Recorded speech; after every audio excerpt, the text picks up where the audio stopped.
From The Moffats by Eleanore Estes. Jane Moffat watched Mr. Bruni, the grocery man, drive up with his horse and wagon. The Moffats called Mr. Bruni's horse the Dancy Horse because of the graceful way he threw his legs about when he cantered up the street.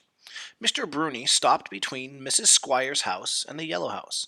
He threw down the heavy iron weight to keep his horse from dancing away, and took several baskets of groceries from the wagon. He crossed the street and disappeared in Mrs. Frost's backyard. He was gone a long time. The horse stood there with the greatest patience. Occasionally he flicked his long tail to rid himself of a pesky fly, or now and then he wriggled an ear when Sylvie, who was practicing her graduation music, hit a high note. And sometimes he raised one dainty foot or another and then planted it firmly on the ground. For the most part, however, he stood there dreamily, looking neither to left nor to right. Jane watched him and watched him. He had wings and could carry her away. He was the wooden horse of Troy, and many men could step out of him. He was a bridge that she could walk under. Sitting up there on the hitching post, watching the horse and watching the horse, Jane repeated to herself, "The horse is a bridge for me to walk under, and I'm going to walk under it." So she jumped down and marched over to the horse. He stood there immobile, except for his eyes, which followed her around like those of the velvet-clad lady in the picture in the sitting room. Jane walked under him and came out on the other side. This gave her an extraordinary feeling of satisfaction and elation. At that moment, when Jane was walking under the horse, Mamma came to the window of the front parlor and shook her duster out vigorously.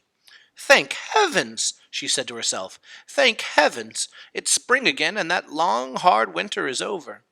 No more fussing with stoves and wondering where the next coal was coming from," she thought, slapping the duster against the green shutters. But goodness, could Mamma believe her eyes? What was Janey doing? Walking under that horse! Of all things! Mamma was speechless with amazement, and dropped the duster out of the window at the sight. Joe and Rufus saw her from the other side of the yard, and became all tangled up in their stilts in consequence. Sylvie, who was practicing her singing way back in the kitchen, was the only one who did not see her. "Jane, whatever on earth?" Mamma cried. "You mustn't do such things. You mustn't walk under horses. They might kick or start walking or something." Jane stepped thoughtfully up the walk. "All right, Mamma," she said. She had no desire to keep on walking under horses.